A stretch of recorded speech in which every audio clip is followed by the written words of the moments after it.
alguns aqui me mandaram, né? Eu recebi aqui da Karine e do Alan também, eu recebi por e-mail aqui, tá?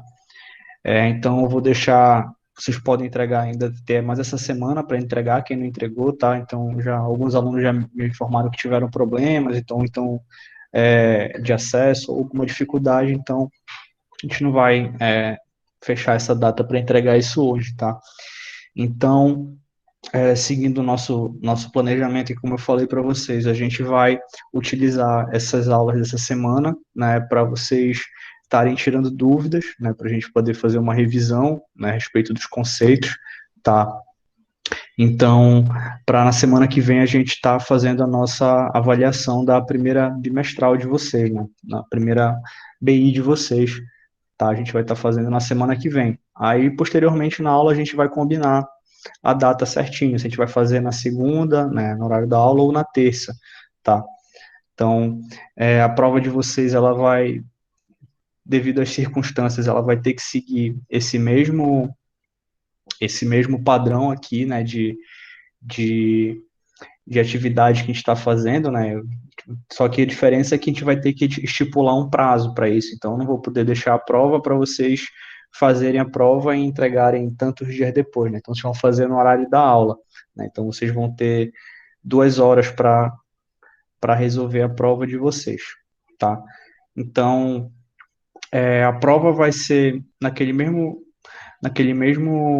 modelo assim que a gente fez aquelas atividades, né? Então, a gente tem atividades que vocês fizeram tanto pelo formulário quanto pelo SIGA, quem não conseguiu acessar a versão do formulário, tá?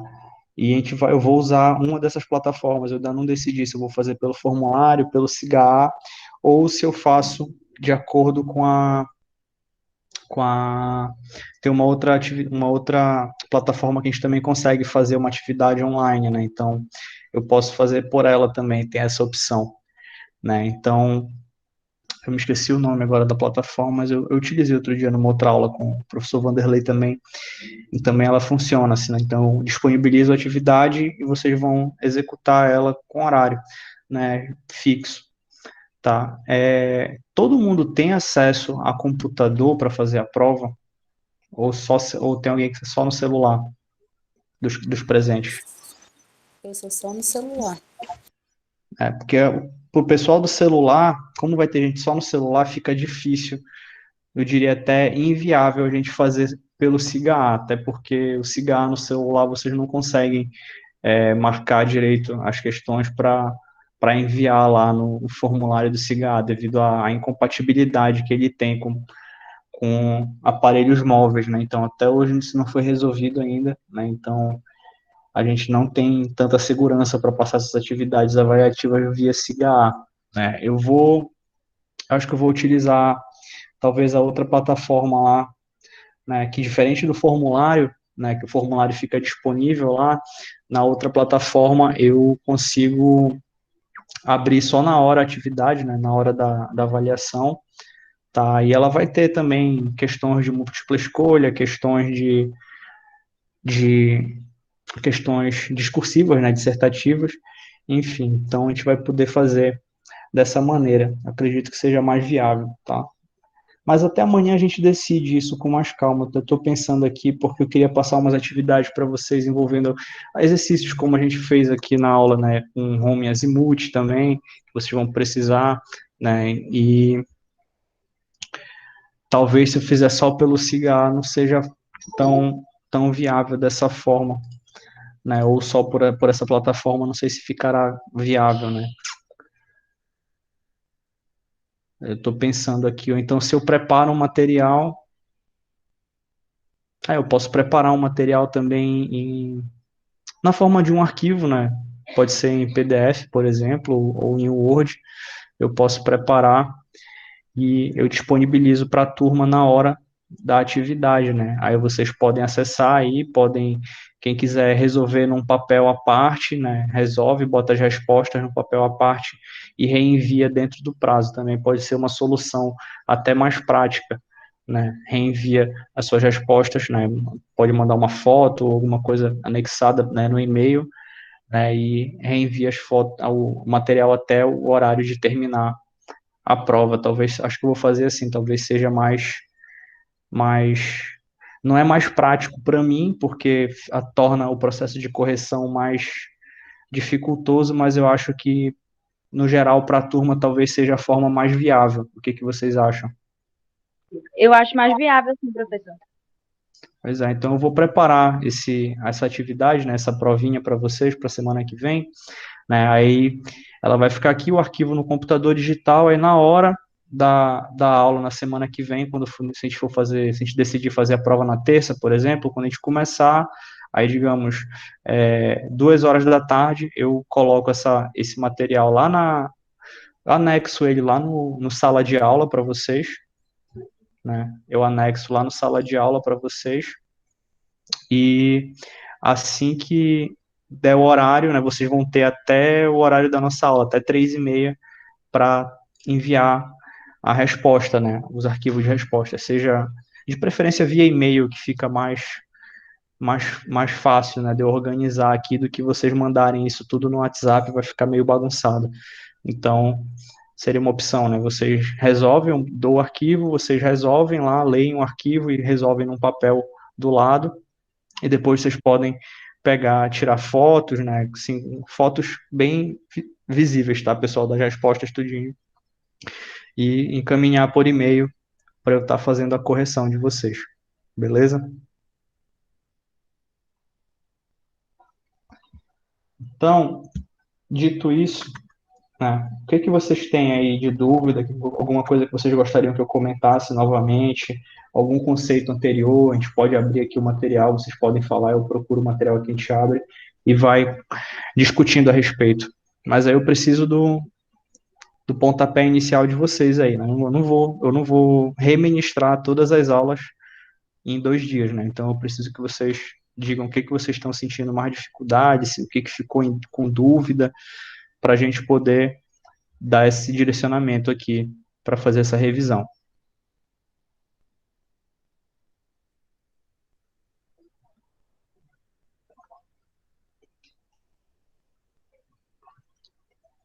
Vamos lá, pessoal?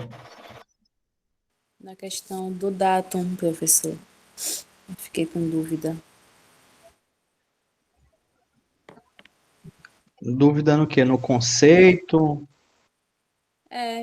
No conceito que é o datum, como ele é usado. Tá, deixa eu abrir aqui o material para a gente falar disso, só um minutinho.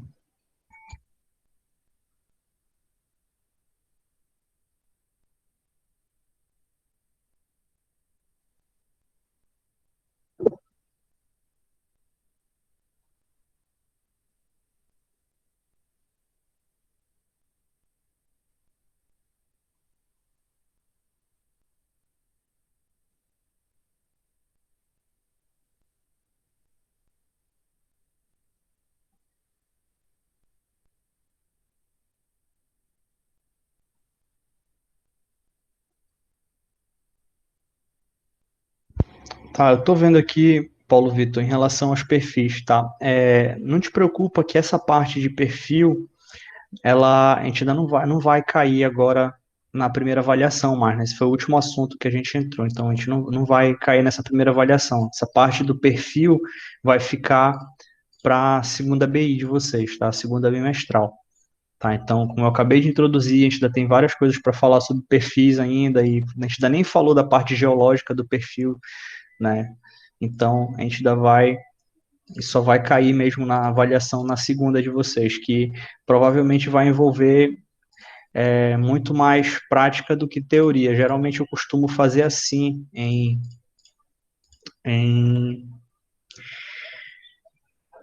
quando a gente tem as aulas presenciais, né? Então, a segunda avaliação ela é quase toda prática, envolvendo a parte de construção de perfis, construção de malha, né? Plotagem de elementos geológicos nos perfis ou nos mapas, enfim. Então, geralmente a segunda avaliação, ela fica mais focada em torno disso. Tá, eu estou com o material aqui aberto, já vou disponibilizar para vocês visualizarem, para a gente falar de novo a respeito do dado. Tá. Então, deixa eu apresentar aqui.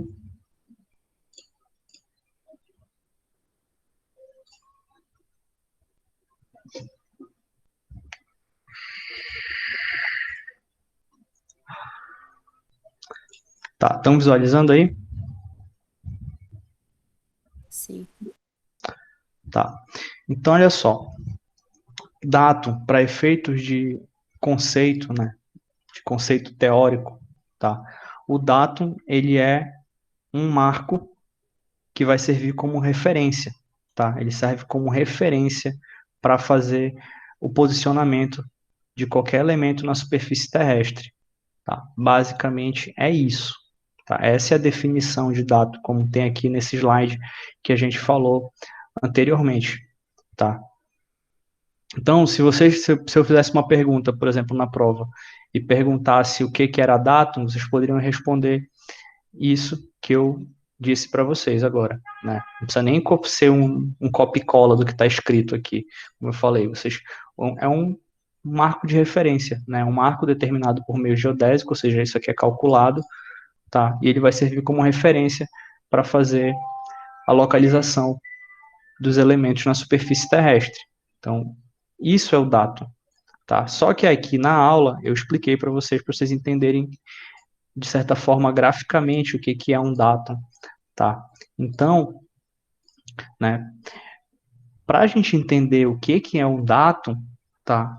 Aí a gente entra em outros conceitos, como o conceito de formato da Terra, que a gente já falou também na aula, tá? Então, o formato da Terra é imprescindível para a gente entender o porquê da necessidade de existir, de a gente utilizar um datum, tá? Então, a gente já falou, a Terra ela é irregular, tá? A gente, para todos os efeitos, a gente diz que a Terra é esférica, né? Um geóide, né? Uma esfera ligeiramente achatada nos polos. É isso que a gente vê nas definições dos livros de ciência e comumente a gente ouve, né? Quando se fala da forma da Terra, tá? Só que a gente não pode esquecer que a Terra tem superfície topográfica, né? Ela tem montanhas, ela tem vales, tem os fundos oceânicos, então a superfície dela é totalmente irregular.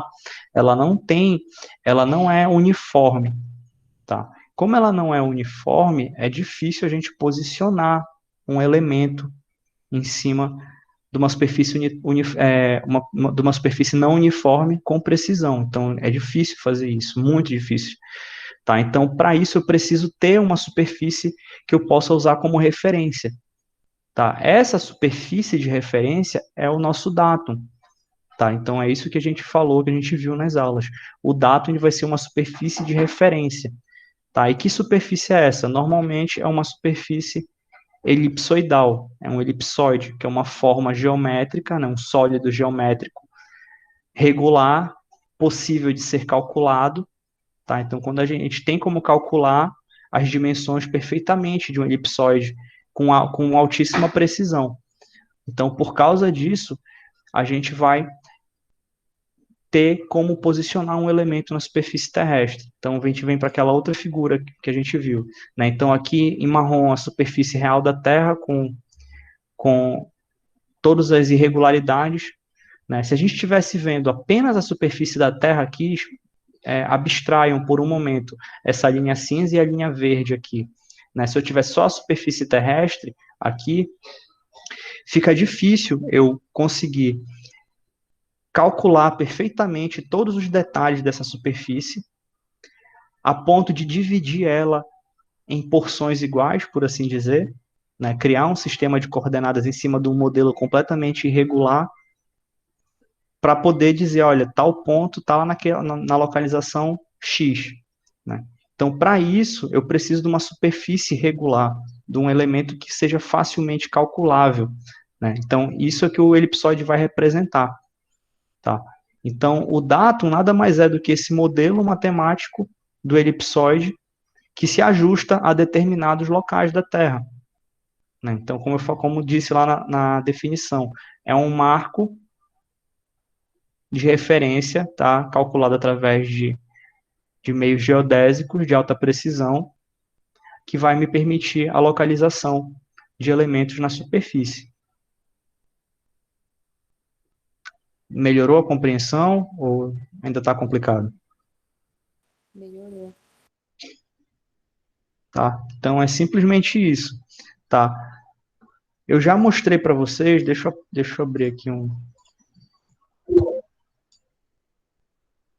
Quando a gente vem trabalhar de fato com o datum, tá? agente da mineração, da geologia, os técnicos, vocês não vão calcular, tá? A gente não calcula dados, tá? Isso a gente deixa para o pessoal da geodésia, isso é a especialidade deles, tá? Então, o datum, como eu falei para vocês, é um modelo matemático. Eu só preciso saber qual datum eu vou estar utilizando, tá? É isso que a gente vai precisar saber na prática, tá? Quando vocês forem para uma empresa, algo do tipo, vocês têm que saber o que que significa eu ter um datum e saber identificar e utilizar o datum correto para uma área. Simplesmente isso. Tá. Só que isso, de novo, isso aí não é uma coisa que a gente vai definir aleatoriamente, pensando absurdamente, porque, como eu disse, os dados já são criados, tá, pensando em regiões específicas, né? Para eu ter um datum, né, ele precisa estar ajustado a uma região. Então, cada datum que existe foi calculado pensado em uma região específica. Né? Isso aqui a gente tem essa informação aqui na apresentação também, que eu passei para vocês. Tá aqui embaixo. Tá aqui. Né? Então, a gente tem os sistemas de referência brasileiros. Né? Então, aqui no Brasil, esses são os dados que vocês podem encontrar, né? Os dados nacionais. Né? Então, o datum Córrego Alegre, que já não se utiliza mais, então isso aqui é a título de conhecimento, né? Isso aqui não se usa mais, é bem antigo. Tá? Nós temos o datum SAD 69, que é o datum sul-americano, né, South American Datum, né, então datum sul-americano de 1969, que é o datum antigo também, que estava em uso no Brasil até agora, no começo dos anos 2000, se utilizava. Os principais órgãos federais, né, estaduais, que trabalhavam com dados cartográficos ainda utilizavam o SAD 69, tá? E o sistema mais atual brasileiro que a gente tem, que é o SIGAS 2000, tá? Que foi criado, né, nesse ano aqui, porém ele oficialmente passou a ser o datum utilizado no Brasil só em 2013, se eu não estou enganado. Tá? Então esse aqui é o datum que ele, quando ele foi criado, né, foi estipulado um período de implantação de 10 anos, né, para todo mundo se adequar, né, e eles acabaram até passando do período, né, então só em 2013 que ele foi, de fato, oficializado.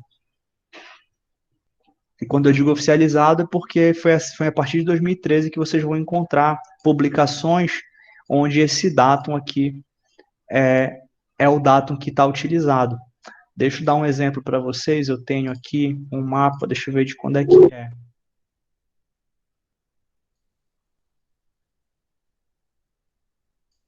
Eu tenho um mapa aqui. Aqui, ó. Esse mapa aqui é um mapa feito pela CPRM, tá? Do projeto de levantamento, mapeamento geológico do estado do Pará, no caso aqui, mais especificamente do projeto de recursos hídricos do estado do Pará. Tá? Isso aqui é o mapa da Folha Tucuruí, tá? A região de Tucuruí, então a gente vê aqui o lago da represa aqui, né, de Tucuruí, né? Então, o lago da represa, a cidade de Tucuruí está bem aqui, né? A represa fica aqui nessa região, né, Rio Tocantins, tá? Bora ver de quando é esse mapa aqui, esse mapa aqui, ó, 2014. Foi o ano da publicação final dele, né? Aí, olha só, o datum já é o SIGAS 2000 aqui. Se a gente pegar um mapa mais antigo, bora pegar esse aqui do Ceará. Esse aqui é o mapa da Folha Sobral, tá? Região de Sobral, lá no Ceará. A cidade de Sobral está bem aqui nessa mancha achurada aqui, ó. Tá? A cidade de Sobral. Então, esse aqui é o mapa geológico da Folha Sobral. Bora ver o ano de publicação dele. 2014 também. Mas aqui, ó, olha só o datum que foi utilizado aqui. O datum é o WGS 84, que é um outro datum que a gente já conversou, né? Eu falei sobre ele na aula. É um datum que não foi feito para o Brasil. Isso aqui é um datum global, né? Então esse datum aqui é um datum global, tá? Deixa eu ver se eu tenho um mapa mais antigo aqui. Carajás. Acho que esse é mais antigo.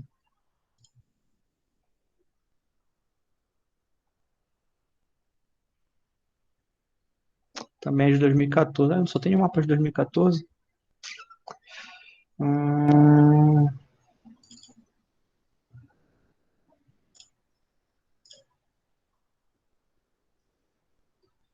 2014 também. Ah, isso aqui foi do mesmo projeto, por isso está com esse do mesmo ano. Frecheirinha, Ipu, Ipueiras.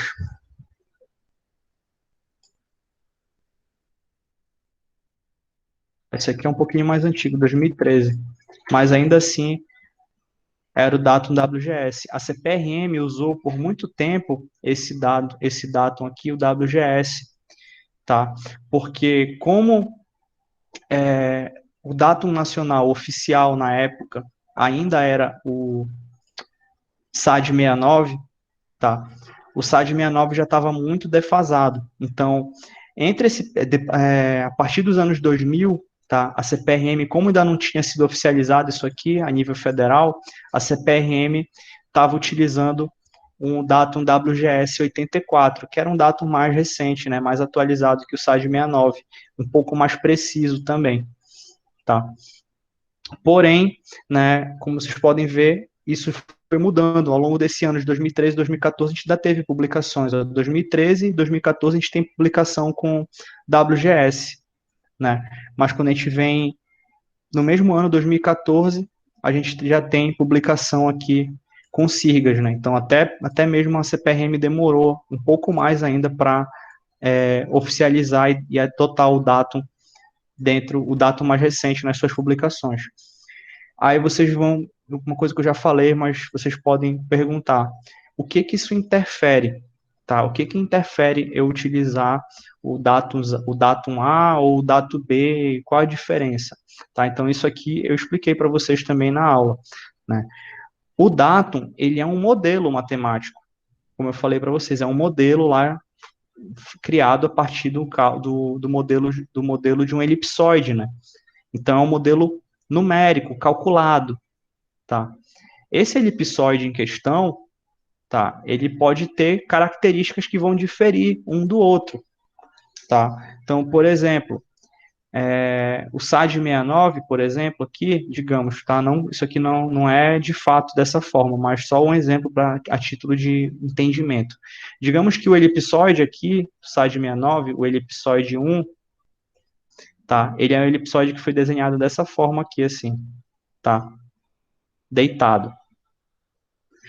Mas o elipsoide do Sirgas, ele é um elipsoide que já foi desenhado de outra forma. Eles podem ter o mesmo tamanho, mas eles têm características diferentes de posicionamento, porque o eixo de um está de um jeito e o eixo de outro vai estar em outra posição. Então, esses fatores, tá, fazem diferenciar a forma do modelo. O que que isso vai implicar? Isso vai implicar aqui. Se eu uso um modelo aqui, eu posso usar ele em qualquer mapeamento naquela região. Só que quando eu uso esse modelo, a coordenada de um ponto nesse modelo aqui, tá?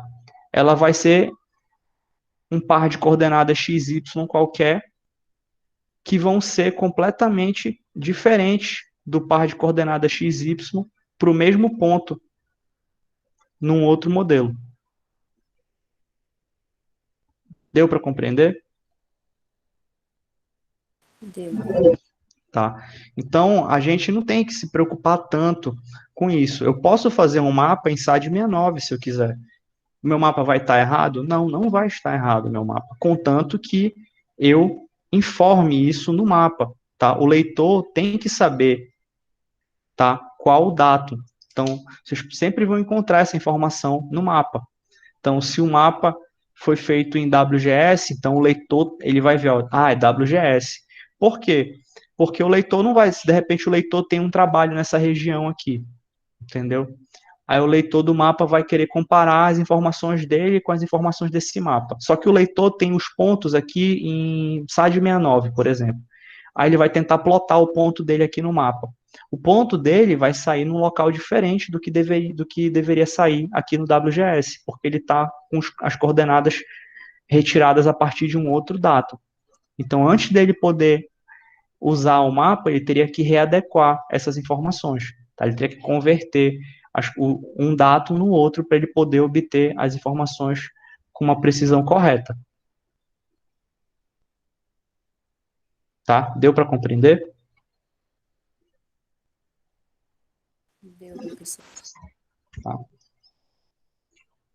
Então, como eu falei, em termos de definição, tá? A definição é essa, é um marco calculado a partir de meios geodésicos, tá? A definição de datum é essa, tá?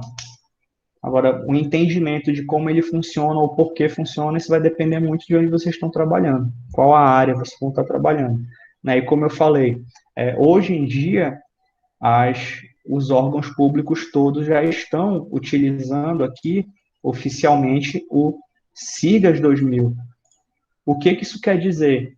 Isso quer dizer que se vocês forem executar um trabalho, seja ele qual for, tá? Seja qual trabalho for, e vocês precisarem fazer o posicionamento geográfico de algum elemento no trabalho de vocês, e esse trabalho vai ser, por exemplo,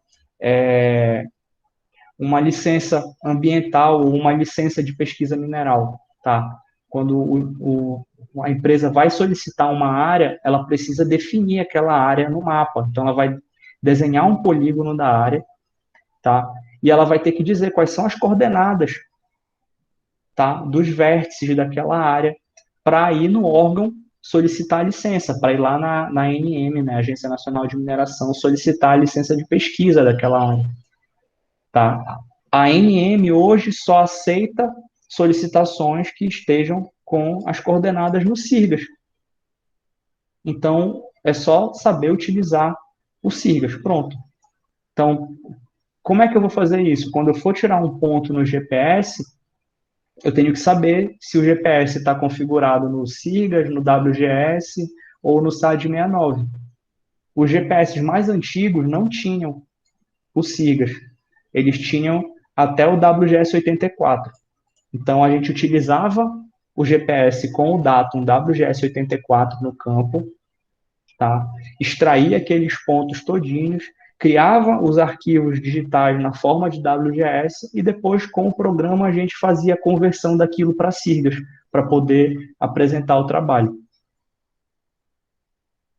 Tá? Mas isso essa questão de conversão de dados, vocês só vão aprender na disciplina do semestre que vem, quando vocês forem fazer sensoriamento remoto e geoprocessamento. Então, a parte de conversão vocês vão aprender lá. Tá ok? Ok, professor. Mais alguma pergunta? Eu não tenho mais.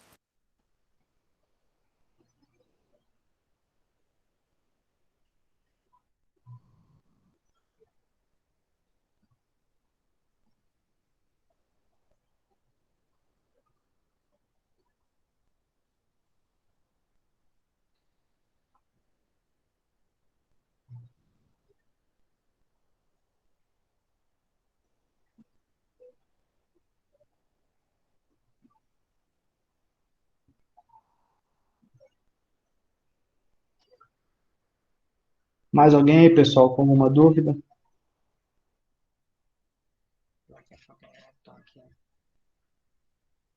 Tá.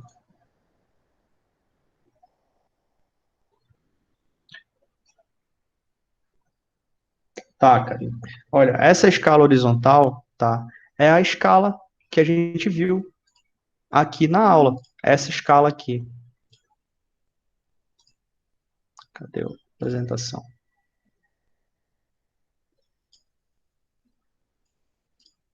Tá.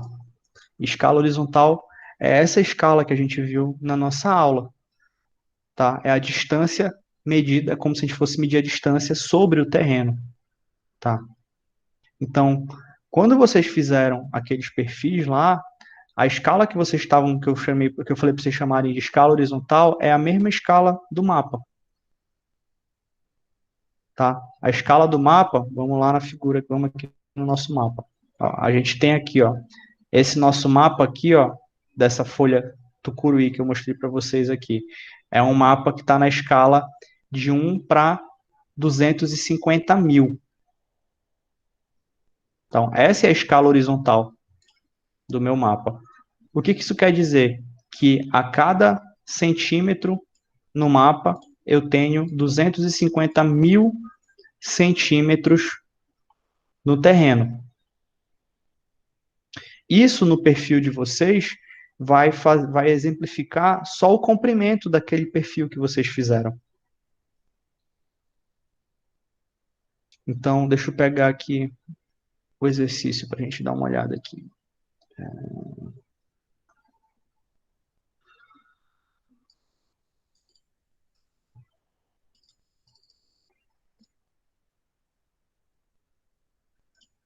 Foi aqui que eu coloquei? Nem lembro mais.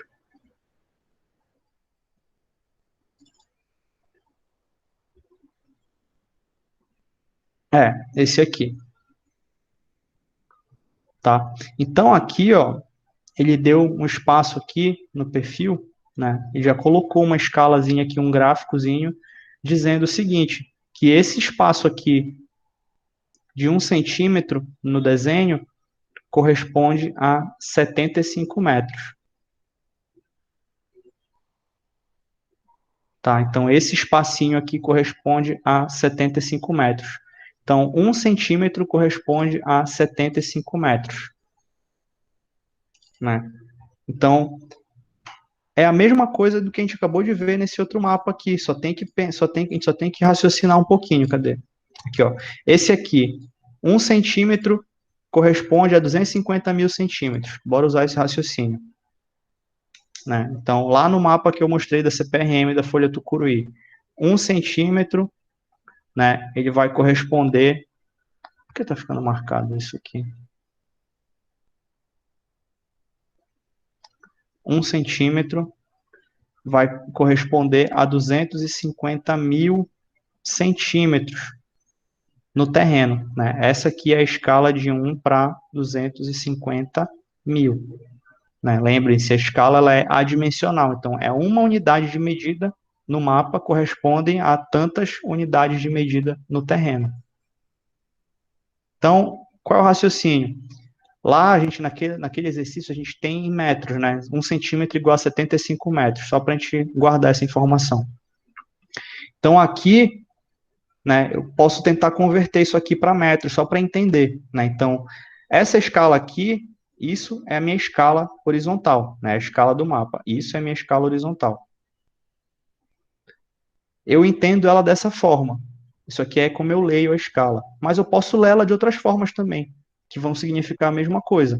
Né? Então, 1 centímetro, né? Se eu converter isso aqui para metro, basta eu cortar 2 zeros, né? Andar com a vírgula para a esquerda, 2 zeros que eu converto de centímetro para metro. Então, 1 centímetro equivale a 2.500 metros. Então, isso aqui é o que essa escala me diz. Né? Isso aqui eu já estou lendo a escala e trazendo ela para uma forma mais simples de eu entender. O que vocês tinham lá naquele exercício, que eu pedi para vocês me dizerem qual era a escala horizontal daquele exercíciozinho, esse daqui, né, desse exercício aqui, era só fazer o caminho inverso. Tá? Então, lá ele me disse o seguinte, que 1 centímetro equivale a 75 metros. Só que para eu poder enxergar isso aqui na forma de uma escala mesmo, absoluta, eu preciso estar com a mesma unidade, correto? Então, isso aqui é a mesma coisa do que eu dizer que 1 centímetro equivale a 7.500 centímetros, correto? Tá, então... Entendi, professor. Pois é. Então Pensei é que só... tinha alguma coisa a mais. Não, Porque eu era vi só assim, isso. era tão facinho, aí eu não, peraí que tem alguma coisa errada aqui. É fácil mesmo, é só para vocês não... É porque a escala, né, ela é simples de entender, a fórmula é simples, tá? Só que eu falo muito de escala e peço para vocês pensarem nisso sozinhos, justamente porque a escala que vai ajudar a gente a desenhar as coisas no mapa, tá? Exemplo, aí, só para a gente finalizar o raciocínio. Então, isso aqui agora já está na mesma unidade. O que eu preciso para transformar isso aqui numa escala dessa forma? É só colocar na notação correta, né? Notação de escala 1 para 7.500. Pronto. Essa aqui era a escala horizontal daquele exercício lá, né? Desse exercício aqui. Né? 1 centímetro equivale a 75 metros, é a mesma coisa do que a escala horizontal ser 1 para 7.500. Tá? Isso aqui, o leitor que for trabalhar com o mapa de vocês, ou com o perfil, vai saber que cada perfil cada centímetro que vocês desenharam horizontalmente no perfil, equivale a uma distância de 75 metros. Ou 1 centímetro no perfil vai ser igual a 7.500 centímetros no terreno. Tá? Essa é a função da escala. A gente fala muito disso porque quando a gente vai desenhar um elemento no mapa, tá? Isso é importante. Por exemplo, vamos usar esse mapa aqui como referência. Tá? Professor, Oi. só para... É porque eu também não tinha entendido o ponto de escala, mas aí agora você me explicando aí já entrou já uma situação na minha cabeça aqui, no meu pensamento. Então quer dizer que a representação da escala lá no perfil ela vai ser sempre em centímetros. É isso? Assim, De 1 centímetro. ela pode ser em qualquer unidade, entendeu? Pode ser em qualquer unidade. Mas a gente geralmente faz em centímetros porque é o que fica mais fácil para a gente delimitar no papel, né? A gente está trabalhando sempre no papel. Então, tu não tem espaços métricos para trabalhar no papel. Geralmente a gente tem alguns centímetros, então a gente divide ele na forma que a gente quiser. Tá, entendi. Não, é porque eu estava entendendo, eu não estava conseguindo entender por causa da representação, mas agora eu entendi que, então, toda a representação que nós formos fazer, no caso do desenho lá, no nosso A4, nós vamos ter que representar em centímetros. 1 para tantos centímetros. Era só isso que eu não conseguia entender, mas agora já foi que fixei já essa ideia. Valeu. Pois é, nada. Aí, Então, então, mas só que no meu lá, eu mandei até pro seu e-mail, né, que eu não sabia. Eu recebi, né? Aí só que eu fiz uma observação lá, porque eu abri no PDF no computador, e aí eu ampliei para 200, né, estava 100, normal, e eu ampliei para 200. Então eu multipliquei por 2, de 75, e lá na representação da escala também multipliquei por 2. Não sei se tá... Nesse caso, né, isso aí tu geraste um erro, tá? Porque uma coisa que a gente não faz, tá? Mas isso aí eu também ainda não tinha comentado com vocês, tá? Mas é bom que tu falaste. Né? Se eu tenho aqui esse desenho aqui, que é 1 centímetro, tá? Igual a 75 metros, se eu simplesmente faço isso aqui e amplio ele, né? Essa ampliação aqui desvalida a minha escala. Tá? Por que ela vai desvalidar a minha escala? Porque eu não tenho como ter certeza que essa imagem ampliou de forma proporcional. Então pode ser até que aqui agora tenha 2 centímetros. Entendeu? Entendi. Ou mais. Foi isso que eu fiz. Aí eu, assim, deduzi logo que eu poderia multiplicar esse 75 por 2 também, mas eu entendi se ficar certinho 2 centímetros e tu aumentar o tamanho por 2, tá tudo certo. Entendeu? O problema é que se, por exemplo, eu tinha aqui 1 centímetro igual a 75 metros. Isso aqui correspondia a 75 metros. Quando tu amplia, né? Muita gente esquece, né? Que ampliou. Agora são 2 centímetros, mas continua tendo 75 metros aqui. Muita gente esquece de fazer esse cálculo para chegar no número da escala. Se tu fez o cálculo e chegou nessa escala aqui corretamente, vai estar ok o teu, porque na verdade o teu ia ficar dessa forma assim, né? Se tu multiplicou isso aqui por 2, então o teu resultado seria 2 está para 15.000. Aí ajustando é a mesma coisa do que 1 para 7.500, né? Isso aqui seria a mesma coisa. Porque a gente não representa a escala assim, com 2, é sempre com 1, né? Então, tu teria que representar ela dessa forma aqui no teu perfil. Escrever isso no teu perfil. Tá? Tu não erraste, né? Pelo que eu entendi que tu me falou, se tu fez os cálculos corretos, tu não errou a escala. Tá? Só que, normalmente, quando a gente amplia, aí isso aqui deixa de ser verdade. Né? Porque se a escala era 1 centímetro igual a 75 metros, aqui quando ampliou, eu não tenho como ter certeza que ficaram 2 centímetros certinho. Se ficaram 2 centímetros, aí eu posso manter a escala e só duplicar esse valor aqui. Então, antes era 1 centímetro 75, agora 1 centímetro equivale ou 2 centímetros vai equivaler ao dobro disso, a 150, por exemplo. Entendi. Aí eu fiz até uma observação e mandei outra foto lá do formato que eu fiz, porque eu coloquei na tela do computador a folha, eu mandei uma foto assim e marquei os pontos também, queria saber se está correto isso.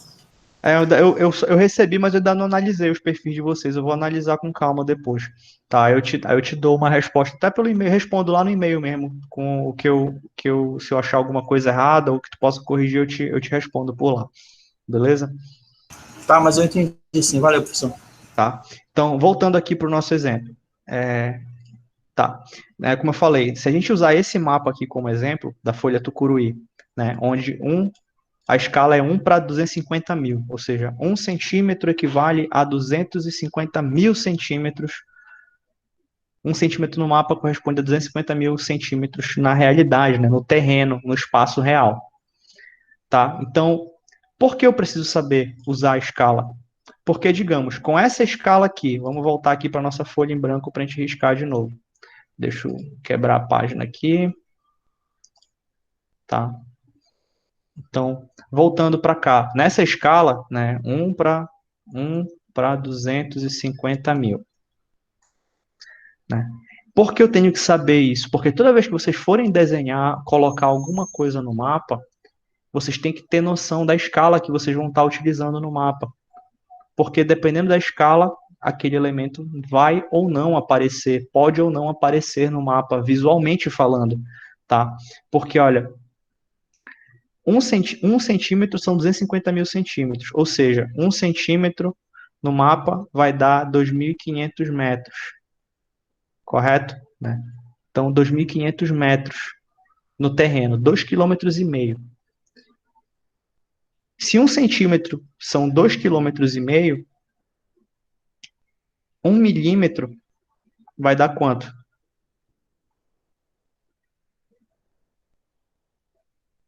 Hein? Se 1 centímetro dá 2.500 metros, não, 1 centímetro dá 2.500 metros. 1 milímetro vai dar 250 metros. De centímetro para milímetro é dividir por 10, né? Tira só um zero. Tá? Então, 1 milímetro é a 10ª parte disso aqui, né? 1 centímetro são 10 milímetros, correto? Então, é só dividir 2.500 por 10. Então, 1 milímetro é 250 metros. 1 milímetro no mapa é 250 metros. Digamos que vocês encontraram um tipo de rocha na região chamada de Kimberlito. Tá, isso aqui vocês vão ouvir bastante. A gente tem até algumas ocorrências aqui no Pará, tá? Ali já no sentido do Maranhão, ali perto da região do Gurupi, a gente tem algumas ocorrências de Kimberlito, tá? Eu acho que tem algumas outras aqui no Pará e na Amazônia como um todo a gente encontra também.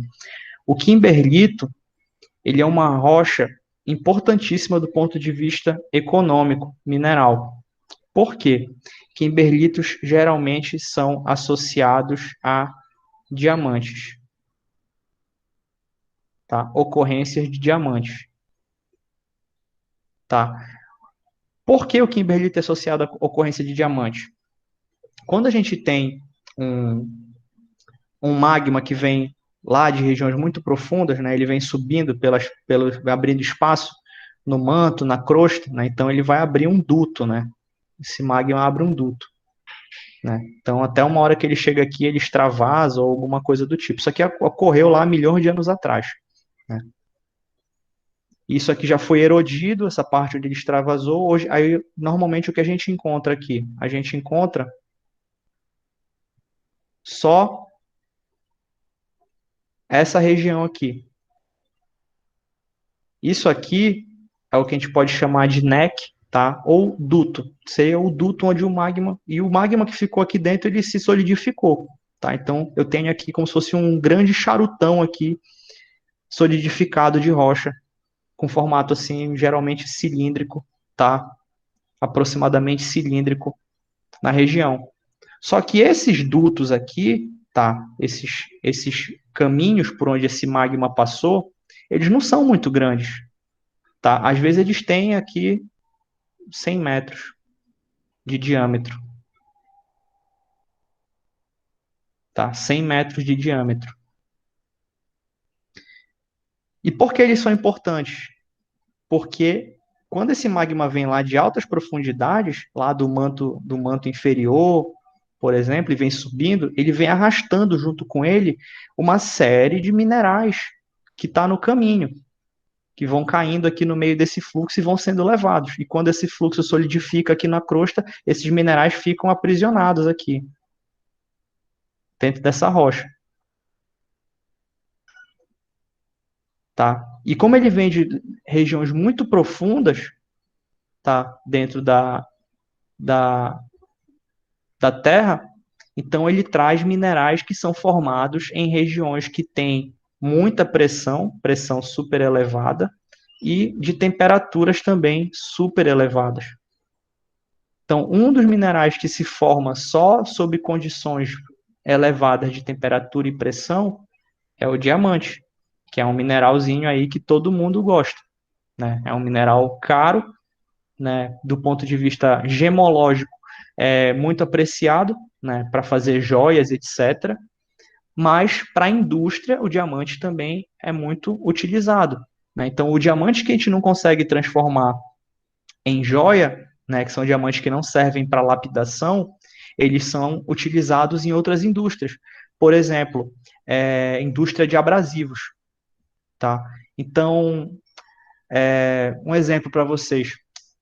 Vocês já viram... Vocês sabem o que é uma maquita, não sabem? Ou não? Sim, Sim, professor. Aquele barulhinho chato que gosta de acordar a gente aqui no Pará final de semana, né? Sempre tem alguém serrando lajota no sábado de manhã, né? Então, sempre tem um vizinho usando uma maquita perto da gente aqui no Pará, né? Isso é comum. Aquele disco da maquita, que eles usam para cortar lajota, cortar mármore, cortar granito, pedras, etc., tá? Aquele disco, se vocês olharem um daqueles discos novos, tá? Ele tem na borda dele uma camada bem grossa, que vocês veem, assim, umas pedrinhas lá incrustadas nessa camada, tá? Aquilo ali são minerais de alta resistência à abrasão. Um desses minerais que vão ali é o diamante, tá? Então, diamantes que não servem para a indústria de pedras preciosas, eles são utilizados na indústria de abrasivos, eles servem como ferramentas de corte, eles são transformados em ferramentas de corte para várias indústrias, tá? Até pasta de polimento, por exemplo, né? Quando se alguém tem carro, então já encerou o carro do pai ou de alguém, alguma coisa do tipo, entendeu? Aquela cera que a gente passa no carro, que depois a gente passa um pano seco, dá o polimento no carro lá e o carro fica com a pintura brilhando, ali tem abrasivos, né? Então tem elementos abrasivos ali, e alguns desses elementos são porções muito finas de minerais muito duros, né? Como o diamante, por exemplo. Tá? Então, é utilizado em grande escala na indústria de abrasivos. Tá? Então, esses depósitos aqui, desse tipo, né, do tipo kimberlitos, né, eles são depósitos muito pequenos, eles são difíceis de localizar por causa disso, são ocorrências pequenas que, quando chega em 100 metros, é uma coisa muito legal, porque é difícil, às vezes são menores que isso. Tá? Agora, se nessa escala aqui, 1 milímetro é 250 metros, olha só o tamanho do kimberlito aqui, com 100 metros. Ele teria menos da metade disso aqui. O desenho disso aqui seria um desenho de 0,4 milímetros aproximadamente. Isso aqui a gente nem consegue enxergar a olho nu. Então, por exemplo, se vocês têm um kimberlito para colocar naquele mapa lá, digamos, vocês mapearam a região e encontraram um kimberlito aqui na região de Tucuruí, aqui no meio de alguma dessas unidades. Como é que vocês vão desenhar esses elementos no mapa? Se o mapa tem que ter essa escala aqui, de 1 para 250 mil.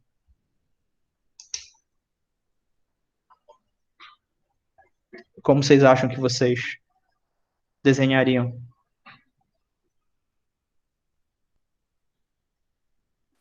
Na vertical. Na vertical? Como? Ah, não sei. Não, na escala horizontal, aqui, se eu quisesse só dizer para aqui, olha, bem aqui nesse ponto aqui onde está o mouse tem um Kimberlito, eu ia desenhar ele como? Sendo que ele vai ter que ter esse tamanho aqui no meu mapa, 0,4 milímetros. Como é que tu desenharias ele aqui? Marcando um ponto. Marcando um ponto, exatamente. Exatamente. Nesse caso, ocorrências que são pequenas para aparecer na escala, a gente vai mostrar elas na forma de um ponto. Se a gente não puder, se a gente não puder, como é uma ocorrência muito pequena, mas ela é importante, como é o caso do Kimberlito, ela vai aparecer na forma de um ponto, tá? Aqui eu tenho umas ocorrências aqui na forma de pontos, isso aqui são veios, tá vendo? Aqui tem a simbologia aqui do lado. Cadê, ó? Veio, ó, veio de quartzo, no caso ali, tá? Então, veio de quartzo. Então, são ocorrências. Esse veio aqui, ele não é gigante para aparecer, ele era um ponto. Aí, quem mapeou colocou aqui o pontinho no local e botou o símbolo de veio, que é esse símbolozinho aqui. Mas isso aqui é um ponto no mapa. Em compensação, quando a gente vai mapear um corpo granítico, olha, aqui eu tenho um corpo, esse PP2JJ acho que é suíte intrusiva João Jorge, deixa eu ver. Tá aqui. Suíte intrusiva João Jorge. Olha só, isso aqui já é um elemento maior, né? Se eu fosse medir aqui, ele tem um pouco mais de 1 centímetro aqui de comprimento. 1,5 centímetros, mais ou menos. 1,5 centímetros no meu mapa. Se o meu mapa está aqui na escala de 1 para 250 mil, 1,5 centímetros vai dar uns 4 mil metros, mais ou menos. Aproximadamente, 4 mil metros. Tá? Então eu consigo já ver que esse corpo aqui é um corpo que tem 4 quilômetros aqui de comprimento nessa região aqui, na parte mais comprida dele, mais alongada. Tá? Então, o intuito de vocês utilizarem a escala é justamente saber como vocês vão desenhar esses elementos, entendeu? No mapa. Então, como aqui é um corpo de 4 quilômetros, eu não vou marcar um ponto para ele, né? Eu consigo enxergar esse corpo nessa escala aqui. Então, eu vou fazer o contorno dele aqui na escala e vai aparecer nessa forma aqui. Tá? Outro exemplo. Estão vendo esse símbolo aqui que tem duas bolinhas na ponta? Sim. Tá, isso aqui é uma unidade geológica, tá no mapa. Essa unidade bem aqui, ó. É o Diabásio Rio Pajeú. Tá aqui, ó. Então, isso aqui é um tipo de unidade, é uma unidade, desculpa, uma unidade descrita na região, tá? Só que ela não tem expressão na forma de área, como as outras unidades têm, tá vendo? Ela é representada na forma de um traço. Na forma de um traço, porque ela não tem expressão na forma de área, ela só tem expressão na forma de comprimento. O que é um diabásio? Tá? Um diabásio é uma rocha que ela está entre uma, assim, na prática, só para vocês entenderem aqui, na petrografia vocês vão aprender melhor isso. É uma rocha que ela estaria entre uma rocha vulcânica e uma rocha ígnea. Tá? O que é a rocha ígnea? A rocha ígnea, um granito, ele tem os cristais bonitões lá, bem desenvolvidos, cristais grandes, né? A gente consegue ver os cristais facilmente. Uma rocha vulcânica, um basalto, por exemplo, uma rocha típica de derramamento de lava, é uma rocha que a gente só enxerga uma grande massa cinzenta, escura, porque os cristais são microcristalinos no basalto. Tá? Qual é a diferença? O basalto, como ele é uma rocha que extravasou e resfriou muito rápido, os cristais não tiveram tempo de se formar muito bem, então ficou só cristais microscópicos na rocha.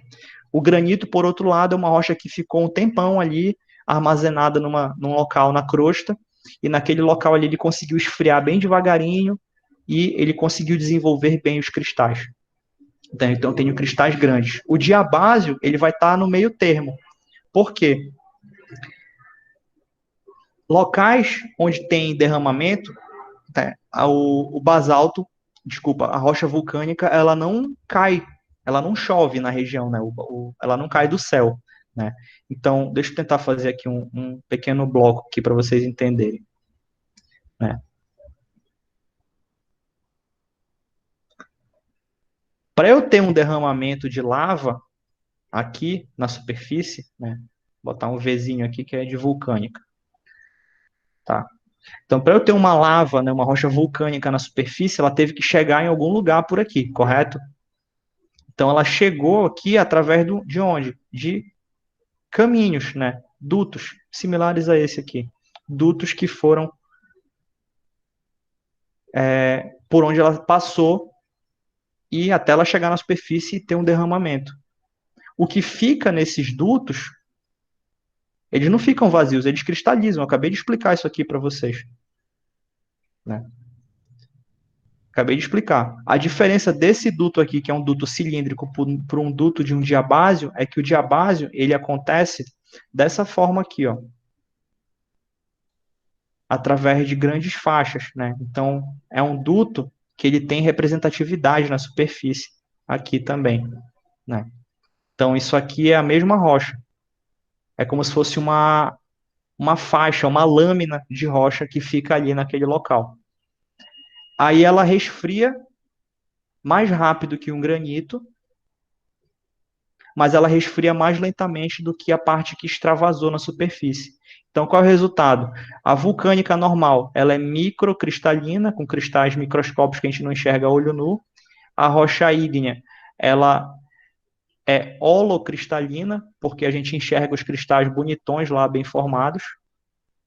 E o diabásio, ele vai estar aqui nesse meio, o diabásio. Porque eu vou ter cristais nela, mas são cristais pequenininhos. Mas eu já consigo enxergar alguns deles a olho nu. Tá? Então, é uma rocha que tem essa característica. Oi. Professor, o senhor tem algum documento, algum livro sobre esse assunto? Porque aquele PDF que o senhor já enviou, né? Ele já terminou no perfil. Sim, sim. Não, mas não, eu só estou explicando o seguinte aqui, só em questão de. Não se preocupa com essa explicação de diabásio, isso não cai na nossa prova. Só que eu preciso dar essa base para vocês entenderem isso aqui. Tá? Deixa eu finalizar aqui. Então, como eu falei, vocês chegam na área, isso aqui de largura, às vezes tem 10 metros. Às vezes tem menos, tem 5 metros de largura isso aqui no campo. Então, essa é uma largura que não vai aparecer nessa escala. Porém, eles são bem compridos. Eles têm um prosseguimento no comprimento deles enorme, como é o caso aqui. Então, aqui, onde eu tenho esses símbolos com essas bolinhas na ponta, eu tenho uma unidade de rocha, que é esse diabásio Rio Pajeú, tá? Que eu não consigo mapear ele nessa escala aqui, eu não consigo dizer, a largura dele nem aparece para mim na escala. Porque ele teria ele tem menos de 1 milímetro de largura nessa escala. Então eu não vou ver a largura dele. Mas como é uma rocha importante, então eu represento na forma dessas linhas aqui no mapa. Então eu tenho um símbolo aqui de linha para diabásio, né? Então toda vez que vocês tiverem um diabásio para ser mapeado, normalmente ele vai aparecer na forma de uma linha assim no mapa. Esses diques, né? Isso é uma forma que a gente chama de diques, né? Esse tipo de morfologia. Tá? É um dique. Então, vocês vão ver isso aí também quando vocês chegarem mais para frente em geologia geral, vocês vão ver também em petrografia, vocês vão ouvir falar de novo dos diques, né? Os diques são essas estruturas que formam esse formato aqui, né? E elas geralmente são muito estreitas, né? Deixa eu ver se eu consigo mostrar uma imagem aqui para vocês. Só para vocês terem uma ideia, uma foto, né? Uma fotografia.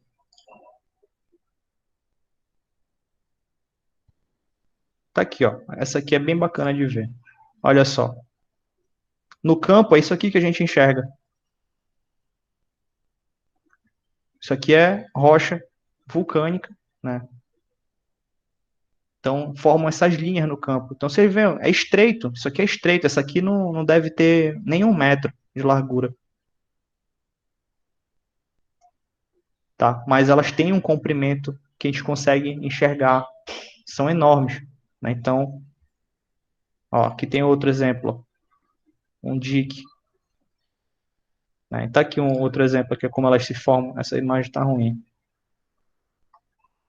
Tá, então vocês vão encontrar isso aqui, ó. Olha, esse aqui, um corte vertical aqui, né? Um corte de perfil. Ó, como se fosse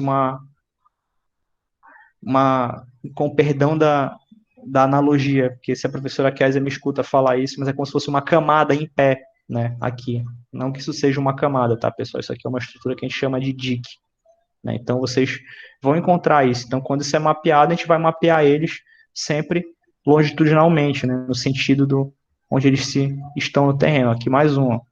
Tá vendo? Então, são estruturas estreitas, porém, sempre com uma certa expressividade no comprimento. São bem compridas, tá? Então, esse é um dos motivos da gente falar tanto de escala aqui, é justamente para vocês entenderem como vocês vão desenhar isso aqui, tá? Então, por exemplo, eu posso colocar na prova de vocês um exemplo aqui. Eu tenho, digamos que eu vou botar lá na prova uma questão discursiva, né, para vocês fazerem, né, a respeito de escala. Similar àquela que a gente fez na aula, né, que tem um exemplo da fazenda, mas com algo mais voltado para a geologia, né? Então, encontrei um corpo circular, né? Encontrei um corpo circular de rocha ígnea, né? Um granito no campo, tá? As dimensões aproximadas no campo dele são 4 quilômetros na porção maior e 3 quilômetros na porção menor, né? Semicircular aqui. Aí eu peço para vocês responderem na pergunta embaixo. Como isso aqui vai ficar desenhado na escala de 1 para 100 mil? Eu peço para vocês fazerem um desenho com uma régua desse corpo que eu dei essas características nessa escala aqui. Aí vocês teriam que pegar a reguinha de vocês lá no papel e desenhar aqui mais ou menos. Ah, quanto é que é? Desenhar aqui o lado maior dele com 4 quilômetros na escala, o lado menor e fazer aproximado lá o desenho do corpo granítico. Deu para entender? Deu. Deu sim.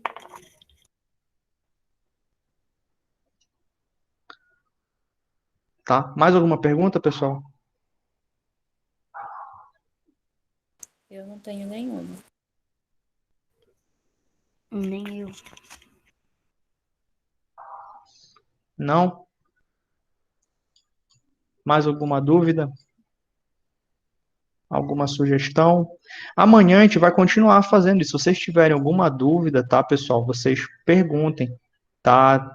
Anotem aí para a gente falar disso amanhã, tá? A gente ainda vai ter esse espaço amanhã. Aí amanhã a gente define com vocês se vocês preferem fazer a prova na segunda ou na terça, tá? Aí a gente define isso melhor amanhã.